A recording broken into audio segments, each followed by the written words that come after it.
Welcome to Snoozing Little Cloud. Here you will discover new stories, profound lessons, and fantastic adventures. If you like them, remember to support us by subscribing to the channel and activating the bell. Now make yourself comfortable, close your eyes, and let's begin the journey. Chapter 1: The Path That Wasn't There. Nikos had been walking for some time, unable to say how long. Not because he was tired, but because the landscape seemed to erase the measure of time.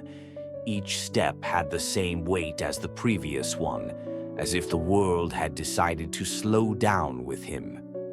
Phylon followed him in silence, with the gait of someone who observes more than he speaks. Milo, a little ahead, stopped often.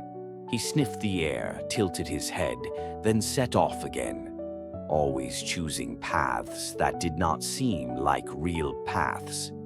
"There was nothing here," said Nikos at one point, looking ahead.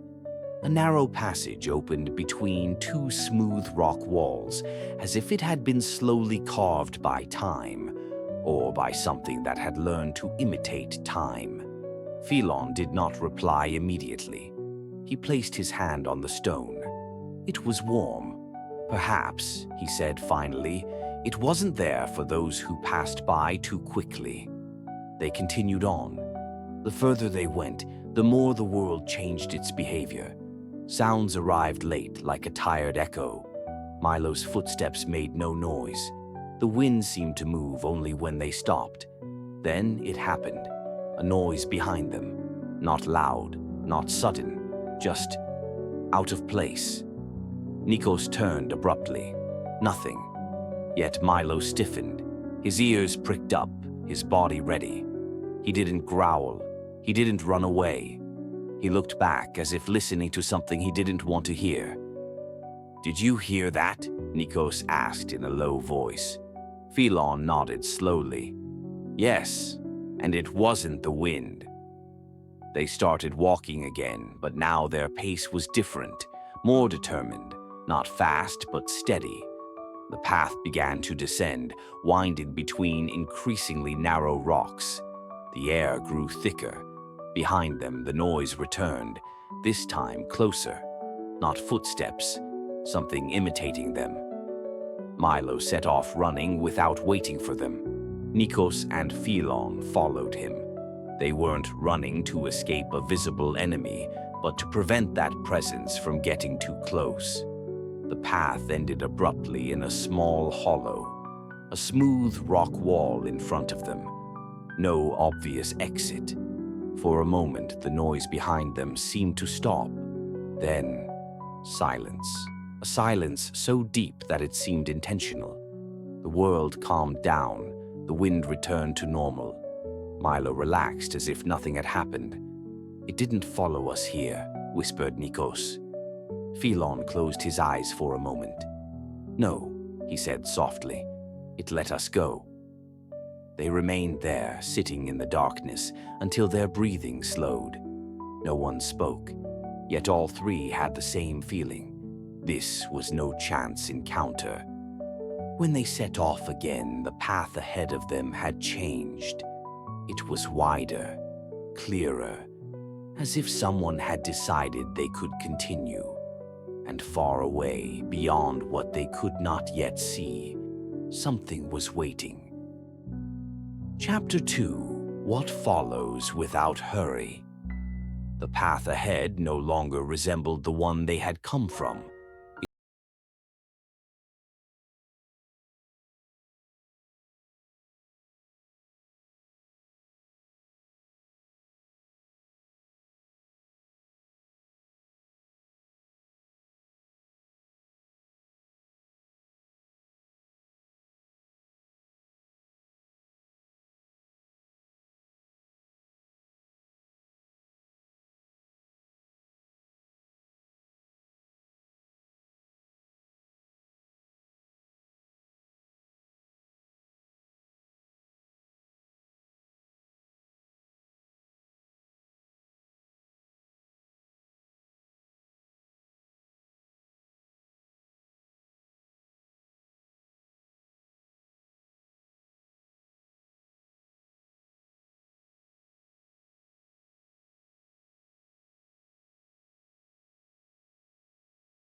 Nikos felt his heartbeat quicken, but his body did not react with panic.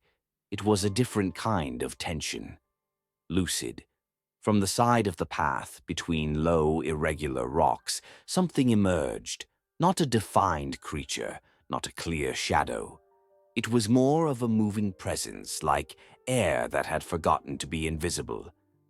Milo set off first. This time they really ran. Not at full speed, just enough to keep whatever was following them from getting closer. The path split in two. Milo didn't hesitate. He chose the narrower one, which climbed upwards. Behind them, the ground vibrated. The presence wasn't running, it was gliding, and it wasn't losing ground. Nikos's breath became short, not from the effort, but from concentration. Every step was a decision. Every stumble would count. "It's not watching where we're going," said Philon as they ran. "Then how is it following us?" asked Nikos. Philon didn't answer right away. "Because it's not following us," he said finally. "It's following the path." That sentence hung in the air even as the path opened up into a sudden clearing. The ground became smooth, almost polished. In the center, a large, flat stone emerged like an island. Milo jumped onto it without stopping. Nikos and Philon followed suit. As soon as they set foot on the stone, everything stopped. The ground ceased to vibrate. The presence halted at the edge of the clearing, as if it could not cross it. There was no noise. There was no wind. Only waiting. Nikos felt his heart slow down, as if the world were breathing with him. The presence remained there, indistinct, motionless. Then slowly it dissolved. It did not disappear. It withdrew. Philon sat down on the stone. "It wasn't an attack," he said. "It was a test." "Of what?" asked Nikos. Philon looked at Milo, who now seemed calm. "Of movement," he replied. "Of choice." They remained there for a long time. The sky above them changed color again, imperceptibly. When they set off again, the esplanade was gone. In its place, a new path stretched out before them, more defined, as if it had just been traced. Nikos had a clear, distinct feeling. Something was guiding them. Not out of malice, not out of kindness, out of necessity. And as they resumed their journey, the world around them finally seemed to agree with the direction they had chosen. Chapter 3. The Words That Remain. They had been walking for some time when Nikos realized that his body had stopped remembering the run. His breathing had returned to being deep and regular. His pace adapted naturally to the terrain, as if the path had decided to help them. The world around them had become simpler. Low rocks, soft light, still air. No sudden noises. Only the sound of footsteps and, occasionally, the slight movement of Milo stopping to check that they were still there. Philon walked beside Nikos, closer than usual. "When you were little," he said suddenly, "you always walked like this after running." Nikos looked at him. "How?" "Silently, as if you were afraid of wasting your breath." Nikos smiled slightly. "Maybe I was afraid of not finding it again." Philon nodded. "It's a fear that passes, but only if you learn to listen to your breath." They walked for a few more minutes without speaking. The silence was not empty. It was full of unspoken but peaceful things. "Grandfather," Nikos said without turning around, "have you ever taken a journey like this?" Philon stopped. "Not completely, just enough to slow down." "Not exactly," he replied, "but I've walked many times without knowing where I was going." "How could you not be afraid?" Philon smiled softly. "I was. But I learned that fear changes when you stop fighting it." Nikos thought about it. "That thing," he said, referring to what had followed them, Will it come back? Phelon looked at Milo, who was lying peacefully in the sun. Maybe, but not like before. Why? Because now it knows we can keep going. Nikos looked down. What if I don't want to? This time, Phelon really did stop. He placed a hand on Nikos's shoulder. It wasn't heavy. It was just there. Then the path would stop with you, he said. But it won't as long as you walk by choice, not by fear. They started walking again. The ground in front of them was softer, almost warm. The light seemed to come from multiple directions, as if the sky no longer had a single point to look at. You know, Phelon said after a while, there are encounters that don't come when you look for them. Nikos looked up. And when do they come? Phelon looked ahead. When you're ready to slow down enough to notice them. Milo stood up suddenly and took a few steps forward, then stopped. Not out of alarm, out of caution. In front of them, the path opened up into a wider, quieter area, like a place designed for stopping. Nikos had a new feeling, not of danger, of calm anticipation. They sat down, not out of tiredness, by choice. Time seemed to pass more slowly there, as if it were willing to make room for words. Phelon closed his eyes for a moment. Remember one thing, he said softly. Whatever we encounter, it will not be greater than the journey you are on now. Nikos did not reply immediately. Then he nodded, and for the first time since they had set out, he felt that he was not just following a path. He was building it. Chapter 4: When the World Learns to Breathe. They didn't notice the change right away. At first, it was just a subtle sensation, like when the air in a room becomes lighter without anyone opening a window. The path they were walking on had lost its sharp edges. Not because it was unclear, but because it seemed less rigid, as if it no longer needed to guide them step by step. Nikos's feet barely sank into the ground, which now had a soft consistency, similar to earth warmed by the morning sun. Milo walked calmly ahead. He no longer constantly checked what was behind them. He walked naturally in front of them, as if the world had finally stopped surprising him. Do you feel that way too? Nikos asked after a while. Phelon nodded without looking at him. Yes, as if we had entered a place that is in no hurry. The sky above them was no longer a single expanse. It seemed to be composed of slow layers, flowing into one another. The clouds did not move, they transformed. They changed shape without going away. They walked for a long time without noticing the time. Then Nikos stopped. In front of them, the landscape opened up into a wide, silent valley. There were no trees, but tall, slender shapes resembling smooth stone columns. Some emanated a soft light, others remained opaque, as if they were still deciding what to become. This place, Nikos said softly, doesn't seem finished. Phelon smiled. No, it's a place that's being formed. Why now? Phelon took a moment before answering. Because now someone is passing through it without wanting to dominate it. They chose to sit on one of the low stones at the edge of the valley, not because they were tired, but because their bodies needed it. Milo curled up next to Nikos, resting his muzzle on his knees. The silence there was not empty. It was deep. Grandfather, Nikos said after a while, do you think this world existed before us? Phelon looked at the horizon where the columns seemed to breathe slowly. I believe it existed as a possibility, Nikos reflected. What are we then?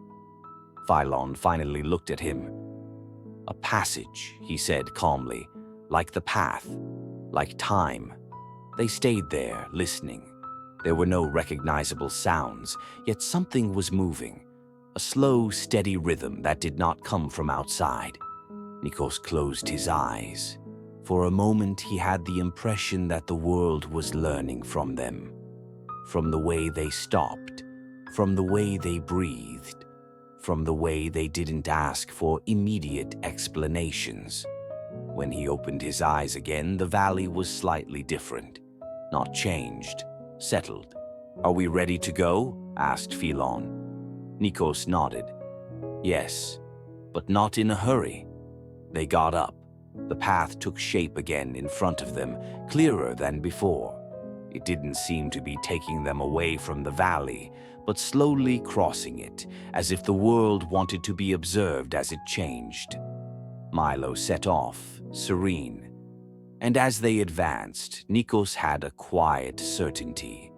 They were no longer just crossing an unknown world. They were walking inside something that was recognizing them. Chapter 5. Something Listens. The path that crossed the valley was no longer just earth and light. It had taken on a more defined shape, as if the world, after observing them, had decided to accompany them with greater attention. They walked without haste. Each step seemed to find its natural place, without needing to be corrected. Milo walked serenely, but not distractedly.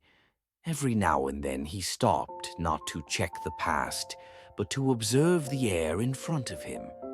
"This place is different," Nikos said softly. Philon nodded. "Yes, not because it has changed, but because now it responds to us." The landscape around them was no longer just a space to cross. The stone columns behind them had slowly receded, as if they knew they should not hold them back. Ahead, the path wound its way through gentle undulations in the ground, soft as sleeping hills. They walked for a long time without speaking. Then Nikos had a feeling that was difficult to explain. It wasn't fear. It was like when, in a quiet room, you realize that someone has entered without making a sound. He stopped. Philon stopped with him. "Can you feel it too?" he asked. Nikos nodded.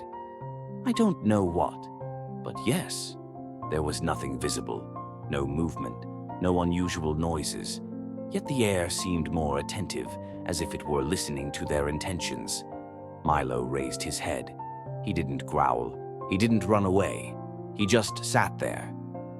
"It's not an enemy," said Philon calmly. "Then what is it?" asked Nikos.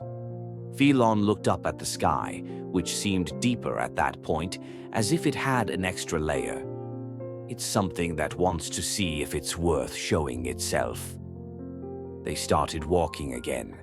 The path slowly led them to a shadier area, not dark but cozy. The silence there was different, not empty but listening. Nikos felt a strange sense of respect growing within him, like when you enter an ancient place and lower your voice without knowing why. "Grandfather," he said softly, "do you think it's watching us from afar?" Philon shook his head. "No, I think it's watching us from within the world." That phrase stayed with Nikos as they walked on. The ground beneath their feet felt slightly warmer, as if something was flowing beneath it, slow and steady. When the path opened up again, a vast, silent space appeared before them, devoid of any defined shapes. It wasn't empty. It was waiting. They stopped at the edge. Nikos felt clearly that this place did not demand action. It demanded presence. And for the first time, he had the distinct feeling that the journey was no longer just their choice. Someone, or something, was beginning to recognize them. Chapter 6. The Sign That Should Not Have Been There. They remained at the edge of that open space longer than Nikos had anticipated. Not because they did not know what to do, but because the place seemed to be asking them not to rush their decision. There was nothing definite in front of them. No trees, no tall rocks, just a uniform, slightly undulating expanse like a motionless sea that had forgotten how to move. Milo took a few steps forward, then stopped. He did not go any further.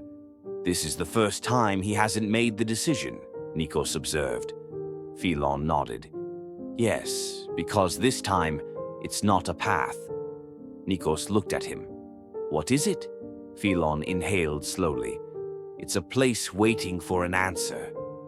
They chose to enter. Nothing happened immediately. The ground beneath their feet remained stable, the light constant. No sudden noises, no obvious reactions. Then Nikos sensed something different. It wasn't coming from outside. It was like a slight pressure, similar to when someone is watching you from afar and you sense it even before you turn around. He stopped. "Grandfather," he said softly. Phelon had already stopped. "Yes," he replied. "Now it's clear." Milo sat down next to them, not tense, attentive. In front of them, a few steps away, the ground began to change. It didn't open. It didn't break. It simply marked itself. A thin line appeared on the surface, as if slowly engraved by an invisible hand. It wasn't luminous, but it seemed more real than the rest of the world around it. Then a second line. Then a third. They didn't form an immediate symbol. They seemed like attempts. Nikos held his breath.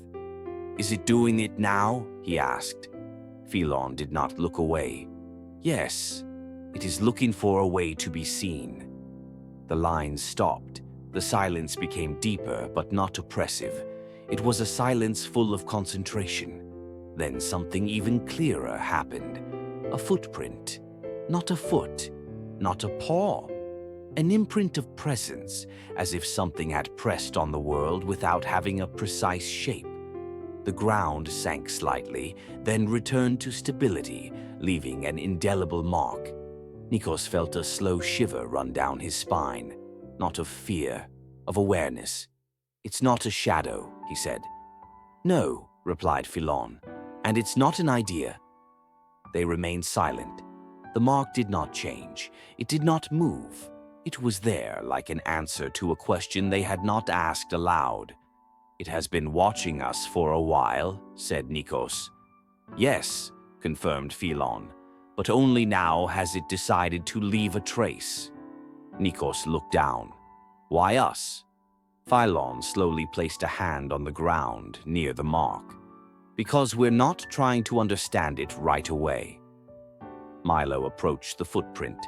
He sniffed it, then lay down next to it, calm. That gesture struck Nikos more than anything else. "If Milo isn't afraid," he murmured. "Then neither should we," concluded Phelon. The light changed imperceptibly. No longer brighter, no longer darker, deeper. Nikos had the distinct feeling that whatever was watching them was not far away. It was not above them. It was not in front of them. It was intertwined with the world itself. When they decided to leave, the sign remained there, not as a warning, but as a silent promise. And as they walked away, Nikos understood something fundamental. They were not going towards an encounter. The encounter had already begun to approach them. Chapter 7. The Fracture of the World. The change did not come as a noise. It came as an error. Nikos had the distinct feeling that something in the world around them had stopped fitting together perfectly, like a word spoken with an extra syllable, like a breath taken too late. He stopped without realizing it. Phelon did the same. Milo, in front of them, neither advanced nor retreated. He remained motionless, his paws firmly planted on the ground, his gaze fixed on the horizon. Then the ground vibrated. It was not a sudden shock, but a deep, slow wave that crossed the earth like an ancient thought rising to the surface. Nikos felt that vibration rise from his feet to his knees, then stop there, as if his body had decided to listen before reacting. "It's not shaking," he murmured. Phylon nodded. "It's yielding to something greater." In the distance, one of the great stone structures, the ones that seemed to hold up the landscape like forgotten columns, made a low sound, almost a moan. A thin crack ran through it from top to bottom, slow and inexorable. The world did not break suddenly.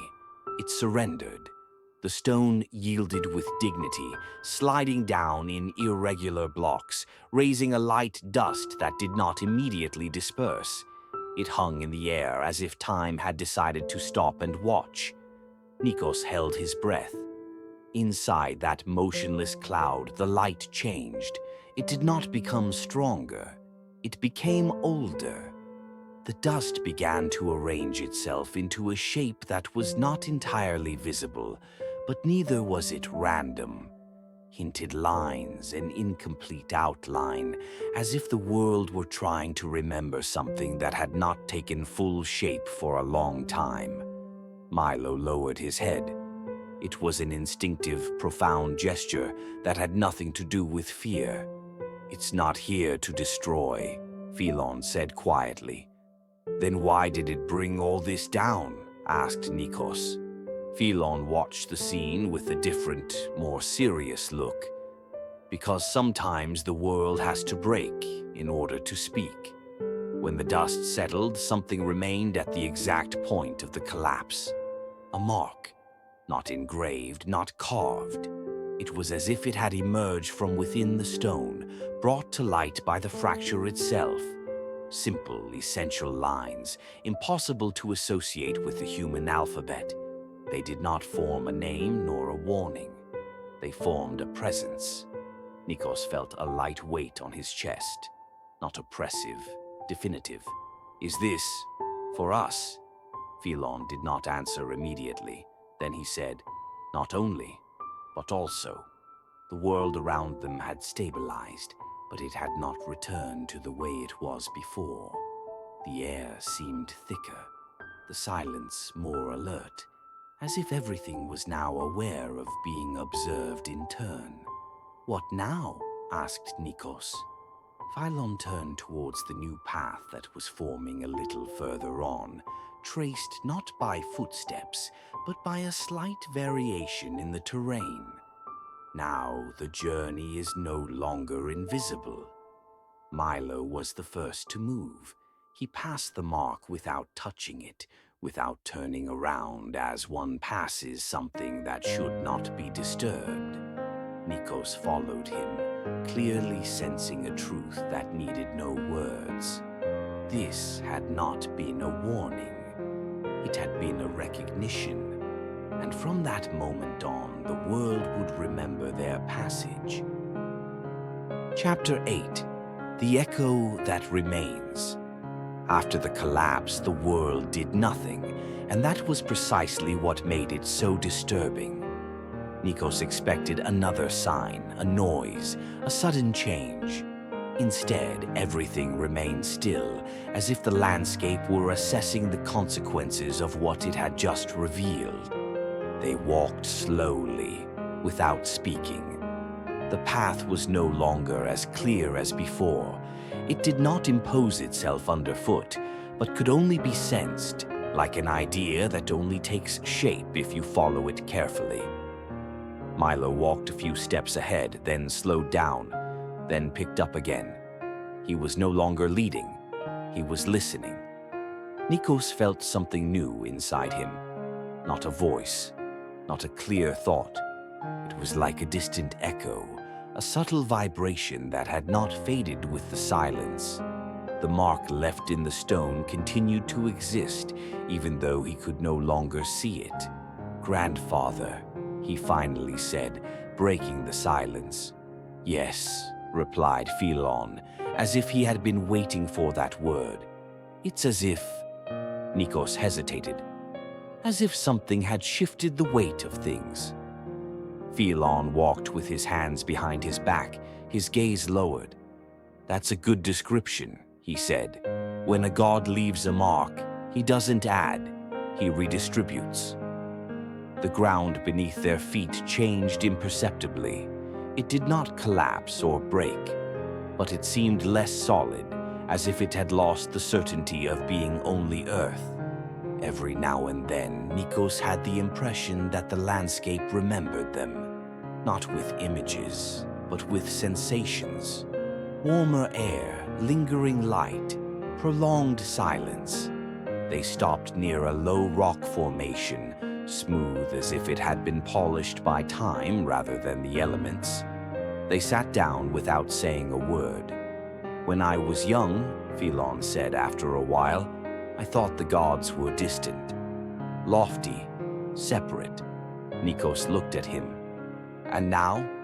Phelon touched the rock with his fingers. "Now I believe they are deep, so deep that they merge with what exists." Milo curled up next to Nikos. His breathing was slow and steady, too calm for a world that had just trembled. "He's not afraid," Nikos observed. "Because he doesn't sense a threat," Phelon replied. "He senses a stable presence." Nikos looked down. "What if it's changing us?" he asked. Phelon smiled slightly. "It already is." The sky above them had taken on a different hue. No longer light or dark, but deeper, as if it had gained an invisible layer. The clouds were not flowing. They were slowly arranging themselves in an order that did not seem random. Nikos closed his eyes for a moment. He saw the sign, not as a shape, as a feeling, an ancient, patient presence that demanded neither worship nor obedience. It demanded attention. When he opened his eyes again, Phelon was watching him. "You felt it," he said softly. It was not a question. Nikos nodded. "It didn't speak." "No," confirmed Phelon, "but it knew you were there." They resumed their walk in the late silence. Every step seemed to leave something behind, even if nothing remained visible, as if the world was now recording their passage. Nikos understood that the real encounter would not be sudden. It would be inevitable, not because someone was chasing them, but because by now they were walking within the gaze of something that does not forget. And this thought, surprisingly, did not frighten him. It made him more attentive, more present, more real. Chapter 9. The path he chooses. It was not a decision made with words, nor was it a silent agreement. It was the path that changed before them. Nikos noticed this because, for the first time since the beginning of the journey, he had no doubts about where to place his next footstep. The ground in front of them was not just passable, it lay out as if it had a preference. "We are no longer looking for the road," he said softly. Phelon nodded, observing the contours of the ground, the slight curvature of the horizon. "No, now the road recognizes us." The landscape had lost much of its irregularity. It was no longer wild, but neither was it orderly. It was as if the world had found a form suitable for passage, eliminating what was unnecessary. Milo walked with a determined stride. He no longer stopped as often. He did not explore the sides. He followed a clear direction, as if guided by an invisible thread. Nikos felt a strange calm, not relaxing, determined. "Grandfather," he said after a while, "have you ever felt so called?" Phelon did not answer immediately. "Yes," he said finally, "but only a few times, and each time my life changed shape." The sky above them was different from the previous chapters. No longer deep, no longer layered. Higher, as if it had decided to move away to make room for what was about to happen on Earth. They walked for a long time. Time seemed to neither speed up nor slow down. It flowed with intention. Then they noticed something. Ahead of them, far ahead, they could see a natural structure breaking the horizon. A formation of rock and light intertwined, as if the world had begun to build without hands. It was not a building. It was not a mountain. It was a place. Nikos stopped, not out of hesitation, out of respect. "It's there, isn't it?" he asked. Philon was looking in the same direction. His eyes showed no amazement. They showed recognition. "Yes, but it's not a destination." "Then what is it?" "It's a crossing point that changes those who pass through it." Milo let out a low, quiet sound and started walking again. The path became narrower, more defined. On either side, the world seemed to recede slightly, as if making room for something more important than the landscape itself. Nikos heard that inner echo again, no longer distant, closer. It did not speak, it did not explain, it pointed. And Nikos understood that the second half of the journey would not require sudden courage or strength. It would require constant presence, being there, step by step, without looking back, not out of fear, but because it was no longer necessary. When they started walking again, the world around them did not just observe them, it accompanied them. Chapter 10. The Test That Asks No Questions. The path ended without breaking. There was no wall, no void. Simply at a certain point, the world stopped pointing in a clear direction. The ground in front of them became uniform, devoid of marks, like a page left blank on purpose. Nikos slowed down, not because he was confused, but because he felt that running would break something. Milo stopped completely. He wasn't looking ahead. He was looking at the ground beneath his paws, as if listening to a message that had no sound. Philon said nothing. He simply placed his staff on the ground slowly, as one does when entering a place that should not be crossed lightly. The silence there was not the same as before. It was not vast. It was concentrated. Nikos felt a strange sensation rising from his chest. Not anxiety, not fear. A form of exposure. As if, for the first time, the world was not looking at where they were going, but who was walking. He took a step forward. The ground beneath his foot did not give way, but reacted. A slight, almost imperceptible change, as if something had registered that gesture. He took another step. Nothing happened. Yet Nikos understood that the test had already begun. There were no rules to follow, no instructions, no obvious mistakes, just presence. He breathed more slowly. He let the next step be decided neither by haste nor by the desire to overcome something. He walked. Philon followed him, keeping a respectful distance, as one does when someone is going through an important thought.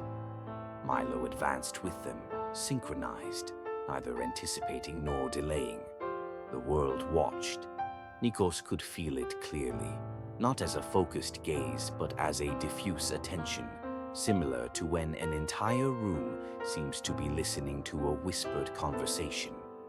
At a certain point, the ground changed again, not in front, below. A slight resistance, as if each step asked, "Are you really here?" Nikos hesitated. For a moment, the silence grew thicker. Philon did not intervene. He did not encourage. He did not explain. Nikos closed his eyes, not to seek an answer, but to let go of the intention to control. When he opened them again, he took a step. The ground relaxed. No passage opened, no bright sign appeared. Simply the world accepted that step. The test did not require strength. It did not require courage. It required alignment. They continued like this for an immeasurable amount of time. Each step was a silent dialogue, A wordless question, a voiceless answer. Then gradually, the path began to re-emerge, not as before. Thinner, more precise. Milo was the first to notice. He resumed walking with a fluid, natural gait. Phelon looked up as if recognizing a long-awaited signal. Nikos felt something melt inside him. Not a weight, an invisible tension he didn't know he was carrying. The test was over. Not because they had passed it, but because they hadn't tried to pass it. The world was no longer just watching them. It was letting them pass. Chapter 11. What is shown? The vision did not come suddenly. Not like a flash, not like a dream that interrupts sleep. It came as an overlay. Nikos was walking, but at the same time he had the feeling of standing still.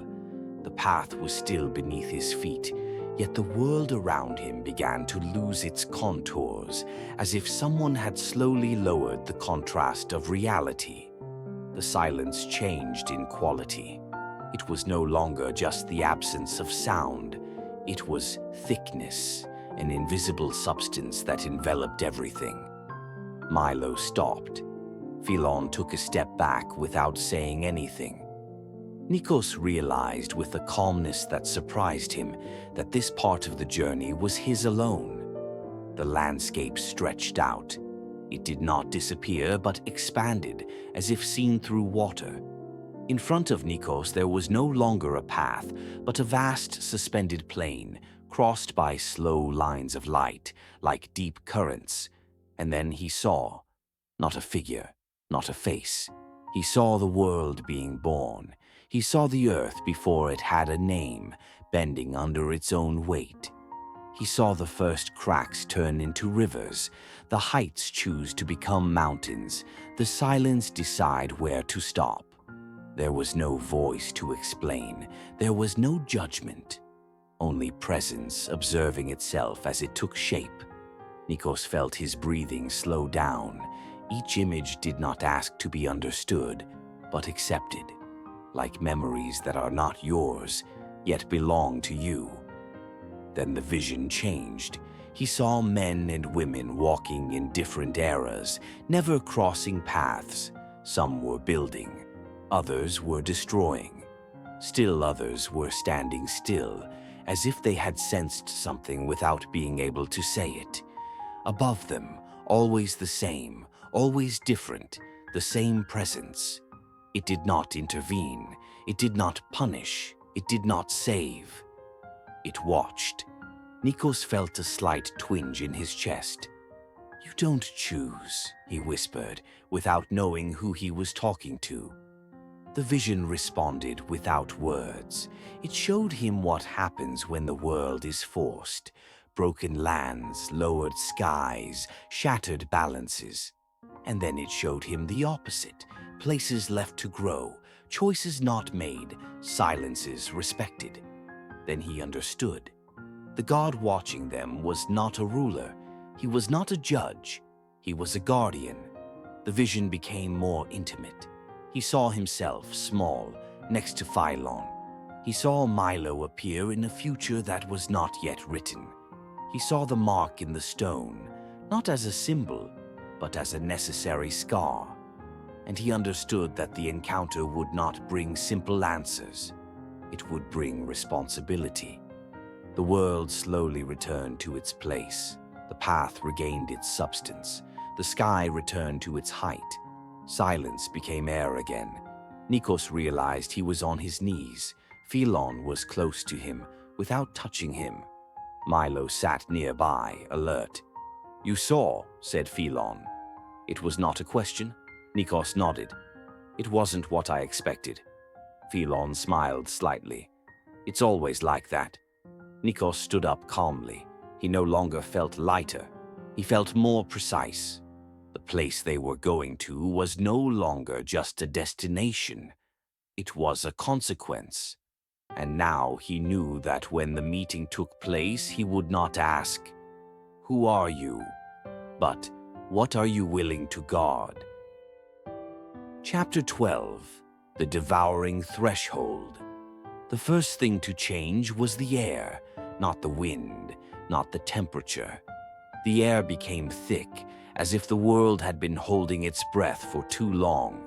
Milo was the first to react. His body stiffened, the hair on his back stood on end. He didn't growl, he didn't back away. He stared at a blank spot in front of them, as if he were looking at something that had not yet decided to show itself. "Grandfather," said Nikos. Phelon did not answer immediately. Then he said a single word. "Go." They did not have time to move. The ground in front of them opened up, not like a clean fracture, but like a slow wound. The earth curved downwards, folding in on itself, and from that cavity emerged something that did not belong to a single form. The monster did not rise. It composed itself. It was made of dark matter and compressed light, as if the world had gathered shadows, stone, and memory into a single unstable body. It had no defined face, but many directions from which to observe. Its every movement produced a deep sound, like rocks sliding underwater. Nikos felt panic rising. He did not scream. He did not think. Phelon grabbed his arm. "Run! Now!" They moved quickly. The path that had guided them before now broke, changing inclination, narrowing, forcing them to choose quickly. Behind them, the monster advanced without apparent haste, and that was what made it more frightening. It wasn't chasing them. It was advancing. Each step the creature took caused portions of the world to collapse. Blocks of earth and stone broke away, falling into a void that could not be seen. "It's not here for us," Nikos shouted as they ran. "No," replied Phelon. "It's here for what we're going through." The path suddenly split into several branches. One led downwards, another climbed up a narrow, unstable natural wall. Milo stopped suddenly. He turned towards the monster.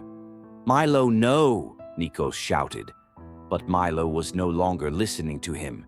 His body began to change. The transformation was not violent. It was harmonious, as if that form had always been possible. The light they had seen in their visions passed through his body. His size increased. His fur became streaked with bright lines, and a fierce calm emanated from his eyes. Milo let out a sound that was not a roar. It was a call. He lunged at the monster, not to destroy it, to restrain it. The impact was powerful. The creature took a step back, just one, but it was enough to shake the entire landscape. Milo moved with unnatural precision, striking points that were not visible, as if he knew where the world was most fragile. "He's clearing the way," shouted Phelon. Nikos understood. The fight was not a battle. It was a sacrificial distraction. "Milo!" he shouted, his voice breaking. Milo did not turn around, but a brighter light passed through his body, like a response. Phelon dragged Nikos towards the path that descended. The ground gave way beneath their feet, but this descent was not random. It led downwards towards the heart of the world. Behind them, the monster emitted a deep, disturbed sound.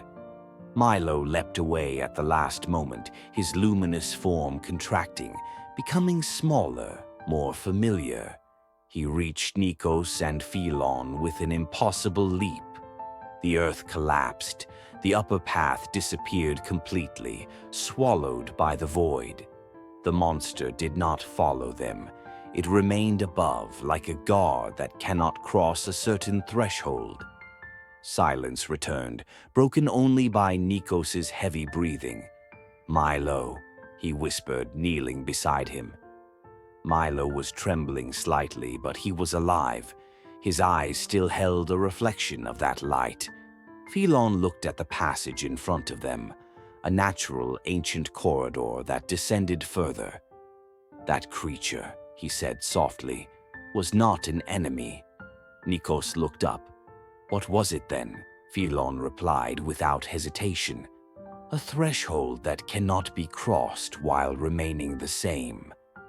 He then understood that the escape had not been a detour. It had been a choice imposed by the world, and that path, carved into the depths, did not lead far from the sacred place.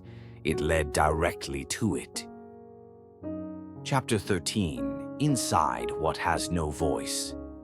The passage closed behind them without a sound, not with a crash, not with a visible seal. Simply, the world ceased to exist behind them. Nikos noticed because the air changed consistency. It was colder, but not damp. More still, but not heavy. Each breath seemed to remain close to the body, as if it did not want to go away. "We're in," he said quietly. Phelon nodded. "Yes, and now we are no longer guests." The corridor sloped gently, evenly, as if it had been designed to be walked along without haste. The walls were not smooth, but neither were they rough. They seemed worn by the passage of time, not by erosion. Milo walked ahead of them, quieter than usual. The light that had passed through his body a moment before had not completely disappeared. It remained subtle, like a reflection that only reappears from certain angles. Each step produced a muffled sound, not an echo, an absorption. Nikos had the distinct feeling that this place reflected nothing back. No noises, no superfluous thoughts.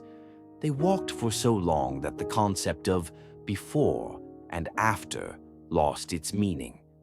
Then the corridor opened up, not into a huge hall as Nikos would have expected, but into a small circular space with a ceiling that disappeared into the shadows.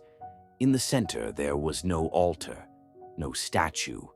There was emptiness, an active, present emptiness, like a pause held too long.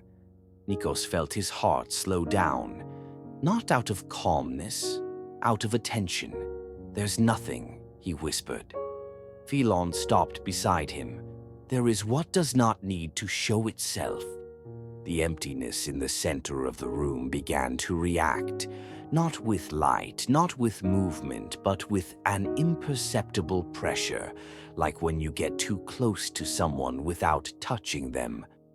Nikos had the impression that the place was measuring their weight, not that of their bodies, but that of their choices. Milo sat down, not out of tiredness, out of respect.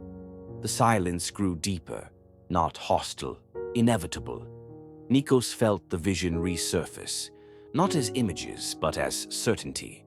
What was watching them was not in front of them, nor above them. It was everywhere, and at the same time concentrated in that void. "It won't speak," said Nikos, more to himself than to Phelon. Phelon smiled slightly. "No, but it listens." The void in the center contracted slightly, as if it were taking shape without actually doing so. Not a body, not a silhouette, a defined presence, enough to make it clear that they were not alone. Nikos felt a familiar weight on his chest, the same feeling as in the vision, the same silent question, not "who are you?" but "what do you bring with you?" He took a step forward. The floor beneath his feet did not react, but the air did. It became denser, more attentive. Every part of him seemed exposed, not judged, but seen without filters. Phelon stayed behind. Milo did not move. This, Nikos understood with absolute clarity, was a point that could not be crossed together. The sacred place did not ask for words. It did not ask for offerings. It asked for truth sustained in silence. And whatever happened next could not be taken back. Nikos took another step, and the void responded. Chapter 14. The Contact. The void did not advance, it did not retreat. It did something different. It recognized. Nikos felt the pressure change in nature. It was no longer the weight of something observing, but the closeness of something accepting to be felt. Not a voice, not an image, a presence entering the exact point where fear and choice hold together. Time ceased to have direction. Nikos had no visions. He did not see the world being born again. He did not see possible futures. Instead, he felt everything he had avoided feeling, every step taken without understanding, every silence respected, every moment he had chosen not to force. The god did not ask for explanations. He measured the quality of attention. Philon behind him was no longer a body. He was an origin, a root. Milo was no longer a companion. He was a living bond. Nikos then understood that the god did not live above the world. He lived in the way the world is traversed. The contact happened like this, a clear, precise sensation of being seen, without defenses, and at the same time, not violated. The god did not enter Nikos. He did not dominate him. He made room for him. And in that space, Nikos felt a truth that could not be put into words. The world was not in danger. It was unbalanced, and only those who walk without wanting to possess can straighten it out. The void contracted again. Not to become form, to become a boundary. Nikos understood that this was the limit beyond which one cannot return to being a child, nor a simple traveler. The god did not speak, but Nikos answered anyway, not with a promise, not with an oath, with a silent willingness. I will walk without taking more than I need. The contact ceased, not abruptly, with respect. The void returned to being space. The hall became a place again. Nikos took a step back. Philon was there. Milo approached slowly. No one asked what had happened. There was no need.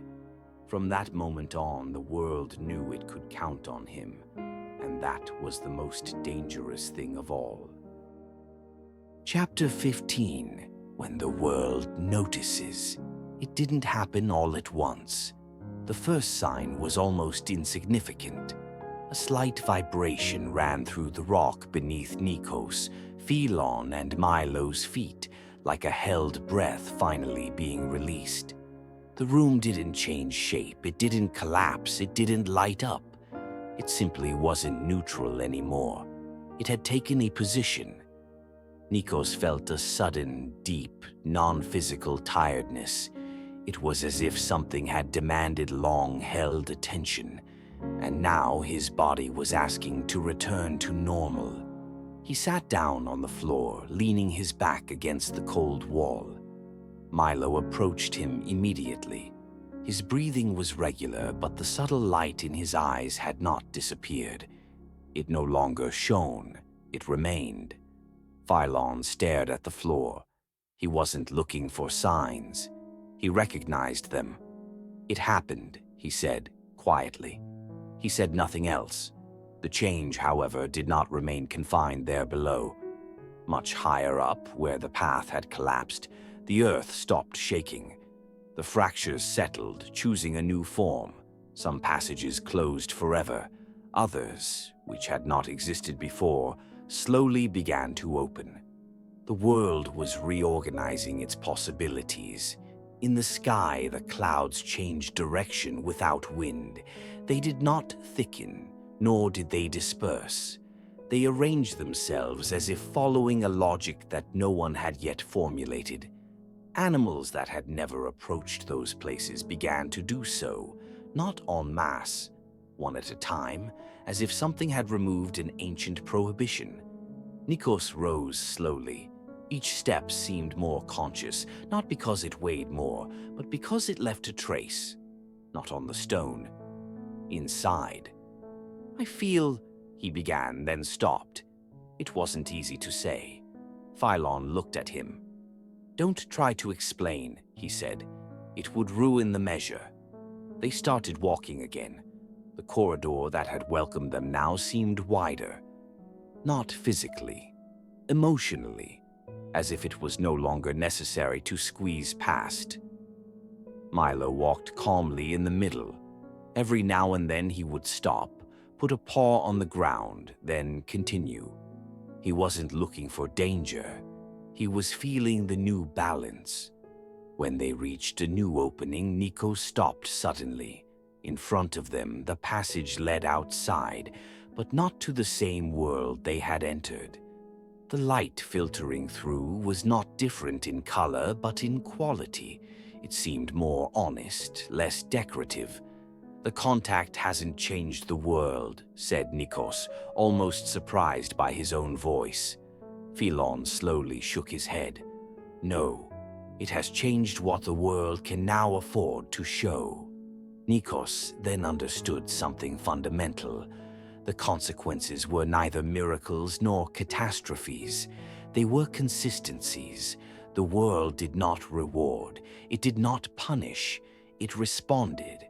And now that it had responded, it would never return to indifference. When they stepped out of the passageway, a current of air enveloped them, warm and slow. It did not push them forward, it accompanied them. Nikos looked at the horizon. He felt no triumph. He felt no fear. He felt responsibility breathing. And he understood that the contact had not been a point of arrival. It had been the exact moment when the world had decided to include them in its balance. Chapter 16. What is not said. The world asked for nothing more. There was no voice demanding a decision, nor any sign pointing the way forward. After the contact, after the consequences, there remained only an empty space, similar to the one Nikos had already crossed, but now external, real, every day. They had been walking for some time without speaking. The landscape around them was stable, but not identical to before. The shapes were the same, yet everything seemed less rigid, as if it had accepted the idea that it could change again. Milo walked alongside Nikos. He no longer showed any obvious signs of transformation, but his gait was different, more measured, more conscious, as if he knew when to stop without being told. Philon stopped first, not because he was tired, because it was time. Nikos understood without needing words. In front of them, the path split slightly, not sharply, a slight, almost random fork that anyone could have crossed without noticing. One path led slowly back to the inhabited world. The other descended further, towards less traveled, less named areas. Neither was wrong, and that was precisely the weight of the choice. Philon leaned his stick on the ground. "Not everything that is guarded needs to be watched over," he said softly. He added nothing else. Nikos looked in both directions. He wasn't looking for signs. He wasn't asking for confirmation. He still felt that distant presence, not as a guide, but as a silent witness. He understood then that the god did not want to be followed. He wanted to be recognized in the way he walked. Nikos bent down next to Milo. He placed a hand on his head. Not to say goodbye, to share. Milo looked up. There was no expectation in his eyes. There was agreement. Nikos took a step, not downwards, not back. He took a step to the side onto a barely visible track that neither path had claimed. Philon smiled, not with pride, with relief. The choice had not been announced. It had not been promised. It had been acted upon. The world did not react with shocks or changes. It reacted as something that had already foreseen that possibility by leaving space. They walked like that, without haste, without a declared destination. Nikos felt that he would not save the world. He would not guide it. He would not correct it. He would do something more difficult. He would walk with measure whenever possible. He would recognize thresholds even when no one named them. He would guard without possessing, and this, the god knew, was enough. The sun was slowly setting without fanfare. The wind blew naturally across the landscape. Milo stopped for a moment, then continued. Phelon followed. Nikos did not turn back, not because there was nothing to leave behind, but because what mattered now was walking with him, and the world finally asked for nothing more. That's all for today's story. If you enjoyed it and would like to hear more, please like and subscribe to the channel. Now, take a deep breath and relax. Good night.